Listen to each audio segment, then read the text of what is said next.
Compré ese terreno por desesperación, no por gusto ni por inversión inteligente. Fue porque ya no sabía qué hacer y me pareció la única oportunidad viable para construir mi casa sin endeudarme con medio mundo. Lo ofrecían barato, demasiado barato incluso para la zona, que ya de por sí no era cara. Estaba en los bordes de un poblado en el municipio de Jojutla, allá por el sur de Morelos. Un terreno rectangular amplio con maleza crecida y una línea de mezquites en uno de los extremos. El anterior dueño era un señor mayor que, según su nieto, quería venderlo rápidamente, ya que éste se iba del país. Todo sonó lógico y lo hice sin pensarlo tanto. El terreno tenía lo suyo. Era plano, soleado la mayor parte del día, y aunque estaba un poco apartado del centro, se conectaba por un camino de terracería. El único detalle, si así se le pudiera llamar, era una pequeña parte en una esquina de unos 2 metros cuadrados, la cual siempre estaba húmeda. El pasto crecía con más fuerza allí y la tierra tenía ese tono oscuro negruzco, como si la acabaran de regar. Pensé que era alguna fuga subterránea o tal vez una filtración natural de algún arroyo seco que cruzaba bajo el subsuelo. No le di mayor importancia. Las cosas comenzaron cuando iniciamos con la limpieza. Contraté a 2 hombres del pueblo para que deshiervaran, nivelaran un poco y dejaran lista la zona donde irían los cimientos. Todo iba bien salvo por esa parte húmeda que por más que cavábamos o removíamos tierra, seguía igual. No era lodo ni tampoco charco. Era más como un barro constante, una humedad que nunca se evaporaba. Uno de los albañiles, un señor llamado Misael, fue el primero en decir algo. Ahí no va a cuajar, joven. Esa tierra no quiere que le muevan. Lo dijo en tono serio, sin risa. Yo me burlé, claro, pero él se quedó viendo la zona con el ceño fruncido como si le incomodara. Los días pasaron y decidí ignorar las advertencias. Empezaron a marcar los espacios, a abrir zanjas para las zapatas. Fue entonces que apareció lo que ninguno esperaba. Huesos, pero no huesos de animal, sino huesos humanos. Primero una tibia, luego una mandíbula, después varias vértebras dispersas.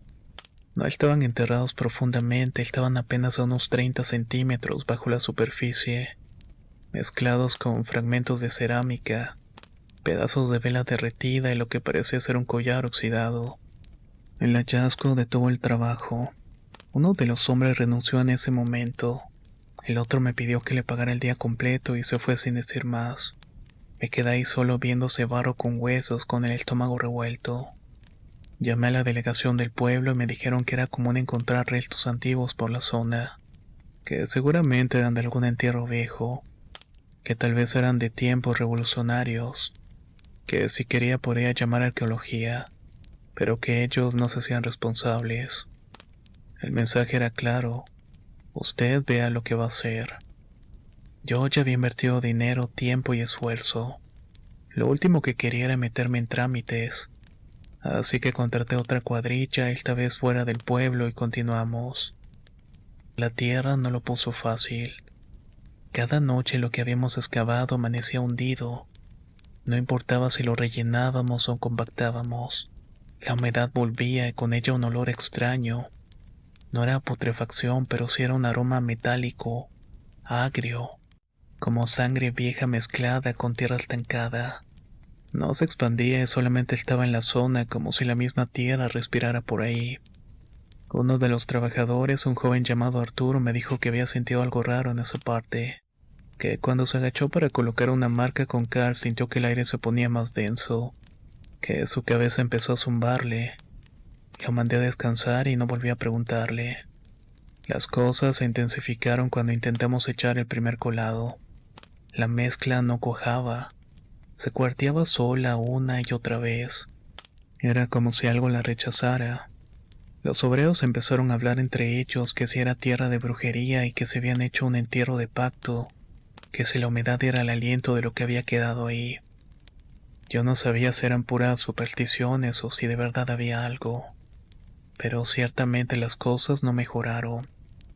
Una noche, mientras revisaba unas medidas con el velador que dejé en el sitio, un señor callado que dormía en una hamaca bajo el techo de lámina Me contó que a eso de las 2 o 3 de la mañana se escuchaban susurros, no de voces claras, sino como de lamentos apagados, y que una vez cuando fue a orinar al fondo cerca de la parte húmeda, vio una silueta agachada, no se movía, solamente estaba ahí. Dijo que pensó que era un perro, pero cuando se acercó desapareció. Le pagué su semana completa y le dije que no volviera. La presión aumentó. Mi esposa ya no quería saber nada del terreno. Mis padres me decían que ya mejor lo vendiera o que fuera con pérdidas. Yo me resistía no solamente por el dinero, sino por orgullo. ¿Qué sentido tendría renunciar a algo por miedo o por cuentos? Hasta que ocurrió lo que me hizo cambiar de idea. Una madrugada fui al terreno con un ingeniero para volar una alternativa de cimentación flotante. Íbamos a revisar el área con lámparas mientras caminábamos por el borde de la zona húmeda. Él se detuvo en seco. Me preguntó si había alguien más y le dije que no. Entonces me señaló con la linterna al punto justo en medio del barro. Ahí en el centro, sobre la tierra blanda, había huellas. Huellas humanas, descalzas, pequeñas, como de un niño. Lo más inquietante es que iban hacia el centro, pero no salían. Después de ver esas huellas, algo dentro de mí se quebró. Ya no solamente era la incomodidad de trabajar en un lugar extraño ni el malestar por lo que decían los obreros. No era miedo a lo sobrenatural porque nunca me he considerado supersticioso. Era otra cosa, una especie de certeza silenciosa, de esas que no se dicen en voz alta pero uno las lleva clavadas en el pecho. Ahí pasaba algo que no debía seguir tocando. El ingeniero intentó racionalizarlo. Dijo que seguramente alguien se metió en la noche, pero las huellas no estaban secas. No estaban pisadas sobre cemento ni polvo, sino frescas, y sin marcas de regreso. Era como si hubiera brotado del suelo, como si algo o alguien hubiera salido desde el centro de esa humedad, y luego haber dejado ese par de pasos y desvanecido en el aire. Esa noche no pude dormir. Me quedé dando vueltas, viendo planos, calculando pérdidas, pero también preguntándome cómo había terminado en ese punto, con un terreno que parecía vivir por su cuenta, donde la tierra se negaba a ser cubierta, donde las historias se filtraban por las grietas. Fue mi esposa que me hizo dar el siguiente paso. Al día siguiente me acompañó al pueblo para hablar con un hombre que todos conocían como Don Remigio. Era un anciano que había sido ayudante del panteonero, y que según decía sabía de memoria las historias del lugar. Había vivido más de 80 años ahí, y aunque ya no salía mucho, todavía recibía visitas. Nos recibió en su jardín. Sin rodeo le expliqué dónde estaba el terreno, qué nos había pasado y lo que habíamos encontrado. No reaccionó con sorpresa. Solo se quedó callado unos minutos y luego dijo: «Eso era de los Acevedo. No sé si sepas quiénes eran». Negué con la cabeza. Él asintió como si esperara eso. Familia de hacendados, pero no de los buenos, de esos que hacían tratos raros, muy católicos en público, pero por dentro eran otra cosa. Uno de ellos, el mayor, decían que tenía protecciones, que cuando las cosas iban mal hacía trabajos en la tierra, no para sembrar, sino para enterrar cosas, personas, animales, muñecos, lo que fuera. Siempre en la misma esquina del terreno para que no le faltara dinero, para que no lo vieran los enemigos. Le pregunté si hablaba de brujería y él frunció el ceño. No es brujería, mijo, es otra cosa. Son pactos. Pactos con lo que anda ahí abajo, lo que se mueve por la tierra mojada. No dijo más y solamente nos recomendó que nos siguiéramos. Que ese tipo de lugares son heridas mal cerradas y que si las abres supuran. Salimos en silencio y mi esposa no me miró en todo el camino de regreso. Yo tampoco dije nada, pero al llegar al terreno sin pensarlo entré y tomé un bote de cal. Marqué una línea gruesa alrededor de esa esquina que nunca se secaba. Al día siguiente mandé a cerrar la obra. Intenté venderlo, pero nadie lo quiso. Los albañiles hablaron mal de la cuenta. Corrió el rumor de que esa tierra estaba maldita. Incluso me llegó un comentario de un sacerdote que me dijo que ese lugar no era apto ni para capilla, mucho menos para casa. Me ofrecieron comprarlo por menos de la mitad, con la condición de no preguntar nada y me negué. Durante un año entero lo dejé abandonado y no fui y no lo toqué. Solo pasaba en coche por la carretera y lo miraba de reojo. Seguía igual, seco la mayoría, salvo por esa esquina siempre húmeda, como un parche de sombras que se niega a evaporarse. Pensé en incendiarlo, en echarle cal viva, en llamar a una empresa para que lo pavimentara, en sellarlo todo, pero había algo que me lo impedía y no era el miedo. Era una sensación compleja, como si el terreno me estuviera viendo también. Hoy el terreno sigue ahí, cercado e inmóvil. A veces algún curioso me pregunta si lo pienso vender y digo que no, que está apartado para otra cosa y nadie insiste. Mi esposa y yo compramos un lote diferente un tiempo después en la misma zona, pero lejos de ahí. Vamos construyendo con calma. Nuestra casa va a ser pequeña pero tranquila. Y cada tanto, cada que paso cerca de ese camino viejo, lo miro de reojo hacia el fondo, donde todavía está esa esquina oscura. Haber comprado algo barato me salió demasiado caro.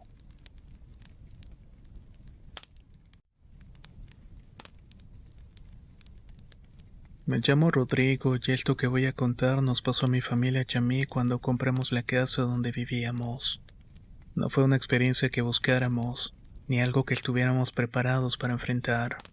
Simplemente pasó. Y aunque han pasado cosas desde entonces, cada vez que lo pienso, me doy cuenta que hay cosas que mejor sería nunca descubrirlas. La casa no era nueva, pero tampoco vieja. Estaba en buenas condiciones, ubicada en una colina tranquila. Tenía lo básico cerca, una tienda, una primaria y el transporte a unos cuantos pasos. Lo que más nos gustó fue el espacio. 2 plantas, 3 recámaras, un pequeño patio y un cuarto de servicio al fondo. Era perfecta para nuestra vida como familia en serio, sin apretujarnos en departamentos rentados. El precio también era bueno, de oportunidad, como decía la gente. Según él, la propiedad había estado vacía un tiempo, porque los dueños anteriores se habían mudado por cuestiones de trabajo. Nada sospechoso. La estructura estaba firme y solamente tenía algunos detalles menores. Humedad leve en una esquina del patio, pintura descascarada en un par de paredes, y algunos acabados que necesitaban una manita de gato. Nada que no pudiera arreglarse con el tiempo. Nos mudamos con mucha ilusión y era la primera casa propia y poco a poco nos fuimos organizando. En el proceso, uno de esos fines de semana de limpieza profunda, mi esposa se puso a revisar el cuarto de servicio. Tenía un closet empotrado que crujía cuando se abría, y una sección del muro que sonaba hueco al golpearlo ligeramente. Era un muro angosto, como si lo hubieran agregado con prisa. Lo más extraño fue que en la parte baja había una puertecita de madera. Estaba cerrada con un candado viejo, oxidado y sin llave. Fue más por curiosidad que por otra cosa. Lo reventé con un martillo y pensamos que tal vez alguien había usado ese espacio como bodega secreta, pero al abrirlo nos dimos cuenta de que no era un sitio normal. Dentro había un hueco oscuro apenas más grande que una alacena pequeña. Todo olía a polvo viejo, encierro y madera húmeda. Y al fondo, contra una tabla suelta que hacía de pared falsa, había un montón de trapos enrollados. Parecían paquetes amontonados a propósito, como si alguien los hubiera querido mantener ocultos o al menos fuera de la vista. Al principio no sabíamos qué era. Pensábamos que era basura vieja, tal vez ropa vieja. Pero cuando uno de los trapos se desenrolló al levantarlo, nos quedamos helados. Era un hueso largo y humano, amarillento, seco, con el aspecto de haber estado guardado mucho tiempo, pero no tanto para volverse polvo. Mi esposa salió corriendo directamente al baño. Yo me quedé ahí congelado sin saber si lo que tenía en las manos era real, pero lo era. Le mandé una foto a un amigo que es médico, me dijo que por lo que alcanzaba a ver parecía un fémur, que no podía asegurarlo por completo sin verlo en persona, pero que sí, que tenía toda la pinta de ser humano. Revisé el hueco completo y había más. No eran muchos, pero sí varios. todos envueltos igual uno por uno. En vez de llamar a la policía de inmediato como se supone que debería haber hecho, decidimos meterlos todos en una caja. Yo mismo la cerré y le puse en el cuarto y la tapé con una cobija. No fue por falta de interés o por intentar encubrir algo. Simplemente no sabíamos qué hacer. Estábamos en shock en ese momento. Supongo que pensamos que si lo dejábamos ahí unos días podríamos entender mejor de qué se trataba todo aquello. Tal vez buscar a alguien que nos pudiera orientar al respecto. Al cabo de los pocos días empezaron a suceder ciertas cosas extrañas. Primero fue algo sutil. Un día estábamos cenando y escuchamos un golpe seco en la pared de arriba, como si alguien hubiera dejado caer algo pesado. Pensamos que era una tabla floja o alguna cosa mal acomodada. Luego empezaron los crujidos en el piso durante la madrugada. Pasos lentos que se escuchaban justo afuera de los cuartos, aunque al asomarnos nunca había nada. Yo llegué a pensar que era el eco de la madera o que quizás nos estábamos sugestionando por el hallazgo, hasta que las cosas fueron escalando. Una noche bajamos la basura al patio y notamos que una de las ventanas interiores, la del cuarto de servicio, estaba completamente empañada por dentro, como si hubiera mucho vapor. Pero lo más raro era que había marcas de dedos, como si alguien hubiera pasado la mano por el vidrio desde adentro. Y esa noche el niño no durmió. Lloraba sin decir por qué y solamente repetía con voz bajita que no quería que lo miraran desde el pasillo. Decía que había alguien parado ahí, pero no podía describirlo. Cuando le preguntábamos más, lo único que dijo fue: "No tiene cara, solo es una sombra", y se tapó la cabeza con cobijas. Empezamos a dormir con la luz del pasillo encendida, pero ni eso ayudaba. Yo empecé a tener sueños raros, siempre sobre el mismo lugar, en el cuartito. Lo veía abierto y algo salía de ahí y no lo alcanzaba a ver con claridad, solamente lo sentía. A veces me despertaba empapado en sudor con una sensación como de haber sido observado toda la noche. Y lo peor es que todo eso no se quedaba solo en los sueños. Una mañana bajé a prepararme café y encontré la caja donde habíamos guardado los huesos abierta, con uno de los trapos sobresaliendo. Juraría que yo la había cerrado bien con cinta y todo. Mi esposa también empezó a cambiar. Estaba irritable y se le notaba el cansancio en los ojos, y a veces se despertaba diciendo que había soñado con un ruido de respiración pesada detrás de la puerta. Una madrugada despertó gritando que alguien le había apretado el brazo. Al prender la luz vimos que tenía 4 marcas moradas como dedos. Pensamos que tal vez se había golpeado dormida, pero la marca no coincidía con nada. Una madrugada me desperté de golpe sin saber por qué. No tenía sed ni había escuchado ningún ruido en particular. Simplemente abrí los ojos con la certeza de que algo no estaba bien. Me senté en la cama y sentí un frío extraño, no en la piel sino en el pecho. Un escalofrío que no venía de afuera sino de adentro. Bajé despacio sin encender las luces y todo estaba en silencio. Pero en el ambiente se sentía una incomodidad difícil de explicar, como si el aire pesara más en ciertos rincones. Al pasar por el comedor escuché un crujido proveniente del cuarto de servicio. No era un golpe fuerte ni un crujido de mueble. Era como algo más quedito, seguido de un suspiro seco que me dejó inmóvil. Me acerqué con cuidado y no abrí la puerta y solo puse la mano sobre ella. Estaba tibia. No debería haber estado tibia. Entonces sentí algo más. Del otro lado alguien estaba respirando y no era mi imaginación. Era un ritmo lento, pausado, como si alguien estuviera justo ahí pegado al otro lado de la puerta escuchando. Me aparté sin decir nada y subí las escaleras sin voltear atrás. Al amanecer tomé una decisión. Esa misma mañana regresé al hueco y metí los huesos donde los encontramos. Los envolví uno por uno como estaban. Mi esposa me ayudó en silencio y no dijimos una palabra durante todo el proceso.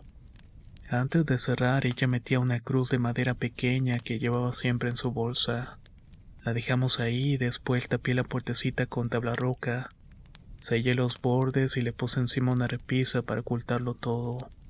Desde ese día la casa volvió a la calma. No más pasos, no más sombras. El niño volvió a dormir tranquilo, las pesadillas desaparecieron. Parecía como si aquello, lo que fuera, hubiera aceptado que lo dejáramos en paz. Nunca volvimos a abrir ese cuarto y lo usamos como bodega, pero jamás tocamos esa esquina. Ni siquiera lo mencionábamos.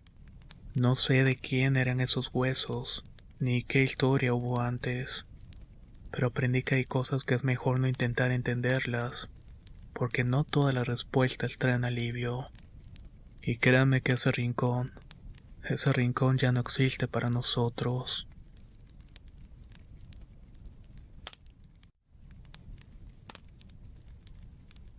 Mi regreso a Guadalajara fue por obligación y no por gusto. Llevaba casi 10 años viviendo en la Ciudad de México, trabajando en una editorial que apenas me alcanzaba para sobrevivir. Mi madre había fallecido de un derrame cerebral. Fue repentino, sin aviso ni enfermedad previa. Me convertí en el único heredero de una casa que había dejado de ser hogar para mí desde que tenía 17 años. La casa estaba en la colonia Jardines de la Paz, un barrio tranquilo pero venido menos. La recordaba más viva, más cuidada, pero cuando regresé todo estaba cubierto de polvo, con humedad en las esquinas y muebles que parecían haber envejecido más que mi madre. Aún conservaba muchas de sus cosas, su sillón, sus libros de cocina, sus costuras a medio hacer. Pero lo que más me llamó la atención fue todo lo que estaba en el interior que parecía quieto, como si nadie lo hubiera tocado en años. Y eso no tenía sentido porque mi madre vivió ahí hasta el último día. Después del funeral y del papeleo decidí quedarme unas semanas por ordenar, vender la propiedad y seguir con mi vida. Pero esas semanas se convirtieron en meses. Conseguí un trabajo temporal como corrector en una imprenta local, y con el tiempo fui postergando la salida. No sé si por nostalgia, por apego o simplemente por inercia. Algo me anclaba ahí aunque no me gustaba decirlo en voz alta. La casa era de una planta con 3 habitaciones. La mía, la de mis padres y una tercera que siempre estuvo cerrada.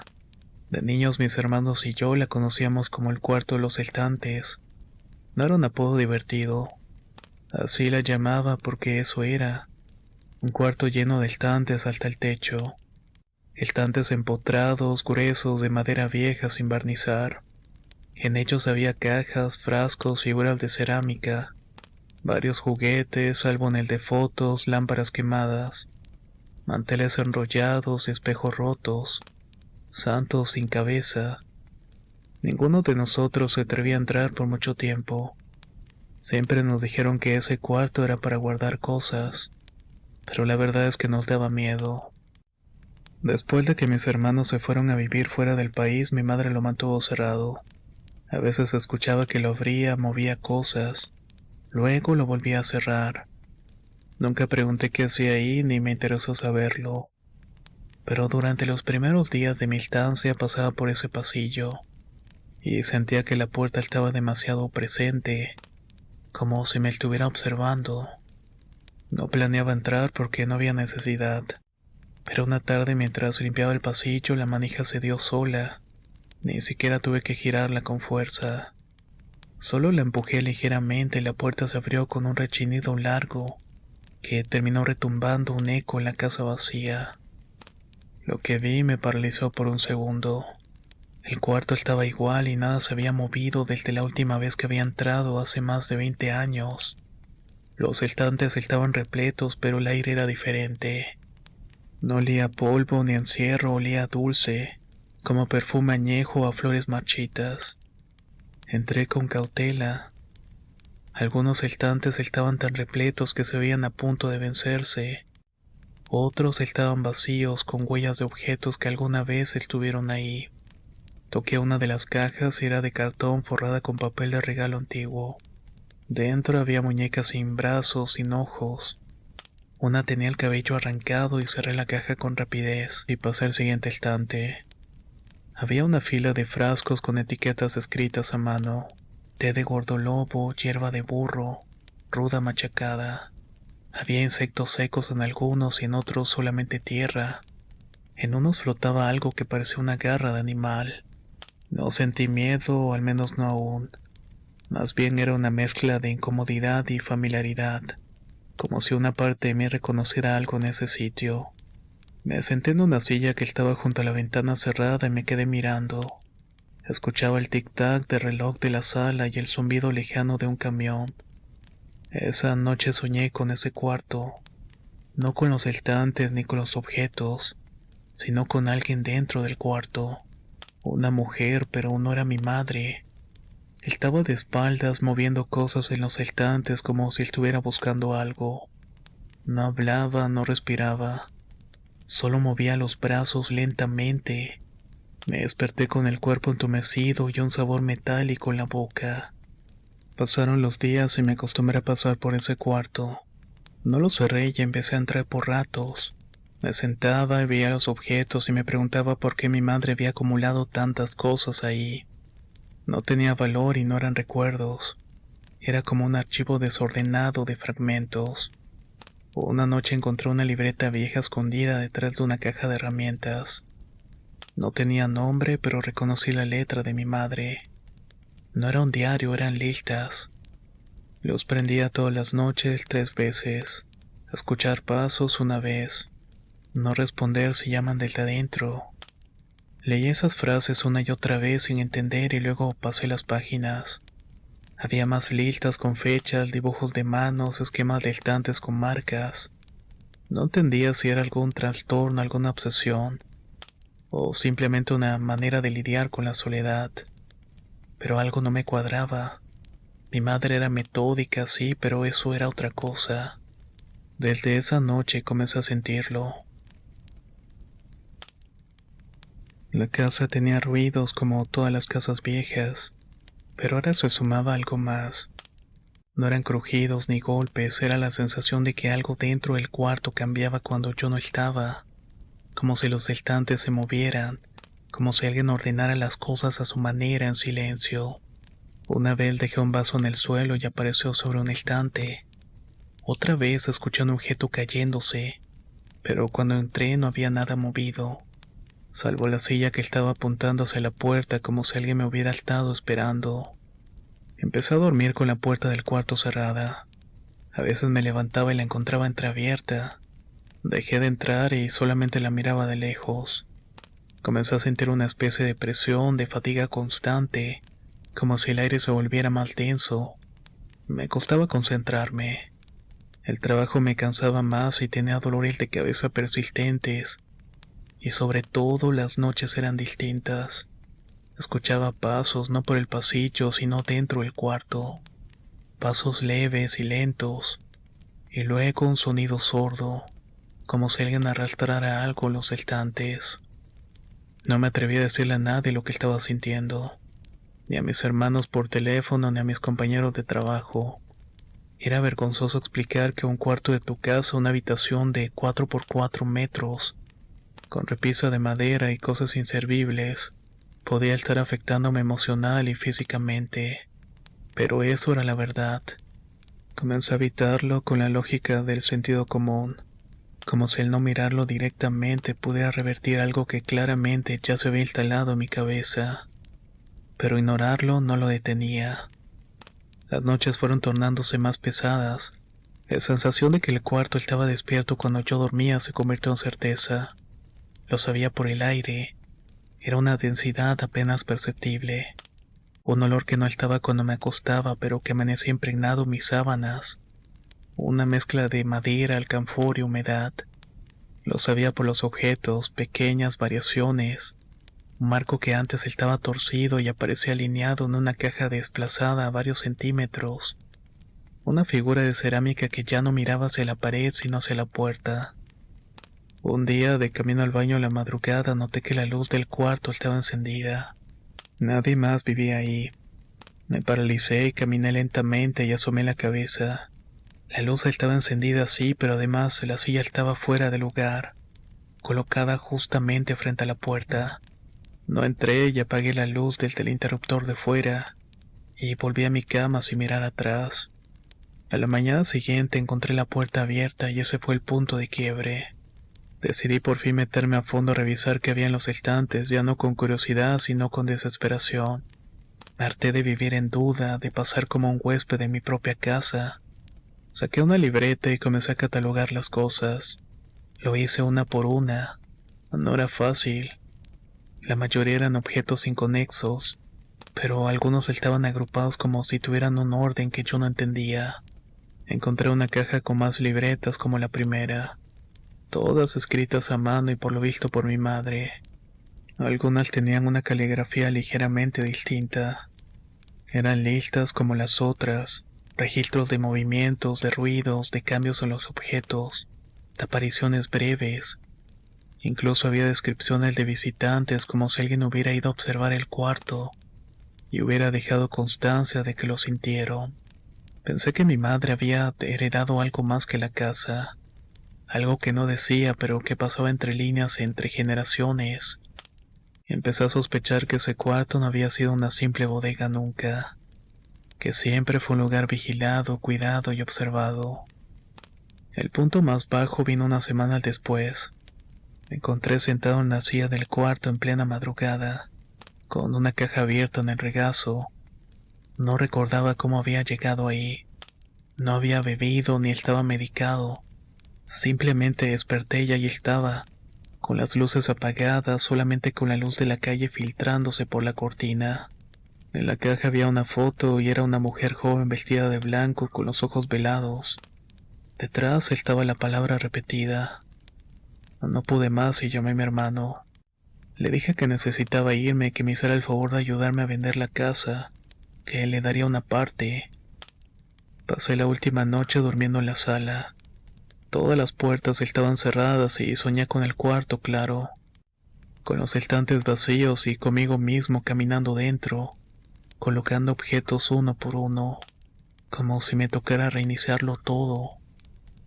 Me terminé mudando a un departamento pequeño al norte de la ciudad. Pasaron semanas sin que pudiera dormir bien. Sentía que algo me faltaba, que me habían arrancado de un lugar donde ya pertenecía. Pero afortunadamente poco a poco la sensación se fue. Dejé de pensar en el cuarto. Pasaron los años, el cuarto quedó atrás y la casa se vendió. Finalmente fue comprada por una pareja mayor que según supe remodeló por completo. Tiraron absolutamente todo. Y cuando me refiero a absolutamente todo, también lo que había dentro de ese cuarto. Cosas que obviamente no me llevé conmigo.